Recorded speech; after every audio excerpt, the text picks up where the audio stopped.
Bonjour tout le monde, comme promis, voici le deuxième volet, très bref, concernant la fréquence de la peur, même si on pourrait citer encore un tas d'éléments, mais cette fois-ci entre individus. Alors, vous m'excuserez, j'ai un petit rhume, ce n'est pas bien méchant, même si je suis bien pris, donc je commence. Alors naturellement, cela nous parle à tous, car nous sommes tous confrontés un jour ou l'autre.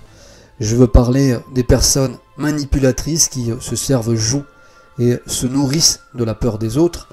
En général, c'est très facile de les repérer dans leur comportement, car dans leurs pensées, ils sont toujours dans le calcul, soit très yang ou soit très yin. C'est-à-dire dans l'excès, en étant extraverti ou introverti, même si généralement ça dure très peu de temps. C'est un peu comme le félin en fait qui guette sa proie. La plupart se mettent systématiquement en avant, en imposant une certaine supériorité par différentes gestuelles virulentes, voire violentes, des fois qu'on peut déjà repérer à l'avance par leur insistance, notamment en parlant très fort. C'est une façon de dire je suis là et je m'impose et je n'ai que faire de la vie des autres. Alors vous remarquerez qu'ils ont toujours réponse à tout. En revanche, si vous les prenez à contre-pied, en toute décontraction, avec des questions auxquelles ils ne s'attendent pas, c'est là que le malaise intervient. Vous observerez qu'ils ne sont pas spontanés, ils sont conditionnés à leur propre morale. Forcément, l'ego et le mental les dominent, ils ne sont qu'une marionnette avec des désirs compulsifs. D'où les comportements sur la défensive ou contradictoires qui pleuvent quand vous les dérangez. Ils ne sont pas en fait naturels. Au fond d'eux, il règne un profond malaise qu'ils nient et qu'ils cachent habilement par tous les moyens, notamment avec de grandes formules et de grands sourires hypocrites, mais ça ne reste que des apparences.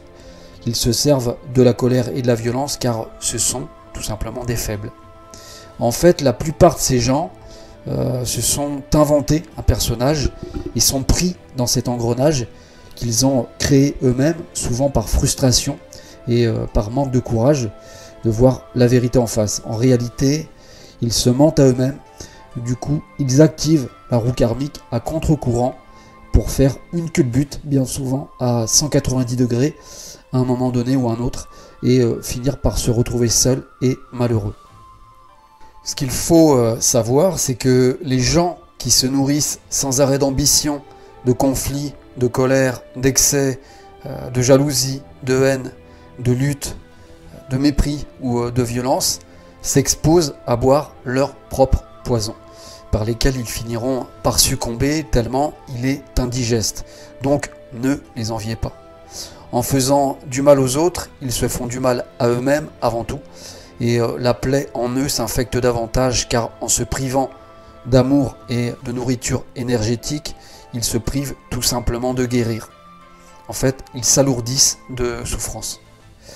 Quoi qu'il en soit, on paye toujours ce qu'on doit à la caisse, d'une manière ou d'une autre, même si certains pensent passer à travers les mailles du filet dans cette vie, leur vie future ne sera que plus impactée encore. Donc ils seront davantage perdants, car le fait justement d'être allergiques à la spiritualité et à la méditation ne les aidera pas à comprendre ce qu'ils vivront et pourquoi toutes ces choses leur sont tombées dessus, parfois injustement.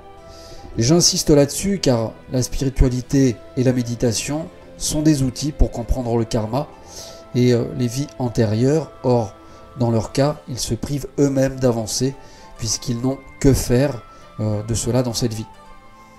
En fait, ils effacent toute trace de leur passé dans leur mémoire qui pourrait justement les aider à sortir de ce cheminement dans leur prochaine vie. En fait, ils retardent leur réveil et vont accumuler davantage d'expériences plus compliquées et plus douloureuses à vivre jusqu'à qu'ils comprennent. Donc, pour les personnes qui disent qu'il n'y a pas de justice pour certains, c'est entièrement faux. La note sera plus lourde, c'est tout.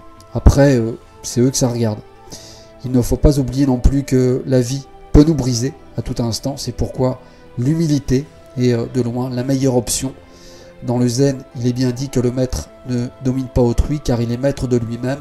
C'est exactement le contraire des personnes animées par le désir de dominer et de posséder à outrance. en contrepartie agir en retour de ce qu'on vous a fait subir, c'est-à-dire en exprimant de la violence à votre tour, des humiliations ou par exemple des actions négatives, attire automatiquement des basses vibrations. Le fait de boire de tels poisons, pour l'esprit, nous expose à succomber avec des maladies ou des maux du même ordre. Donc ne prenez surtout pas cette route caillouteuse. C'est très simple, se nourrir de souffrance, c'est aussi mourir de souffrance. Masaru Emoto a démontré avec ses expériences sur nos cellules que chaque onde vibratoire que nous percevons avec notre environnement modifie notre fréquence vibratoire. C'est pourquoi le travail intérieur en méditation est actuellement indispensable pour ne pas être dérangé et influencé par l'extérieur. Quant à nier la fréquence de la peur, cela peut changer énormément de situations compromises, même si une personne a des intentions négatives envers vous. C'est comme si nous devenions transparents à cette fréquence de la peur. En réalité, même si la peur est humaine, c'est notre réelle faille. D'où l'importance dans les moments difficiles de penser à l'amour et à la force d'une source de lumière.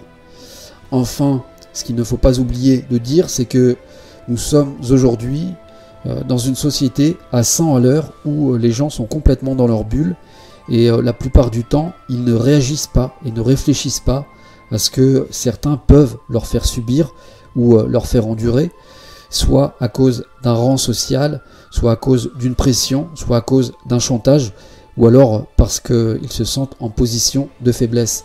Malheureusement, ça devient ensuite un mécanisme qu'ils acceptent inconsciemment en tant que dominés et dominants. Logiquement, ça ne peut pas les aider à avoir une vie épanouie. Au contraire, ça ne va faire que les frustrer davantage.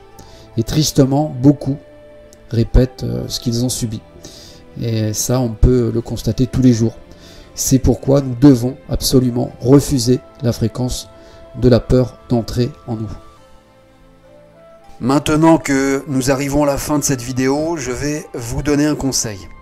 Avec ce type de personnage de mauvaise foi, ne parlez jamais à voix basse, parlez clairement, à voix audible, car autrement, vous augmenterez la fréquence de la peur qui se situe entre 9 et 17 Hz et vous donnerez une possibilité supplémentaire à ce vilain bougre de penser qu'il peut vous écraser comme il veut parce que vous lui donnez le bâton pour vous faire taper avec toutes sortes de pressions vicieuses.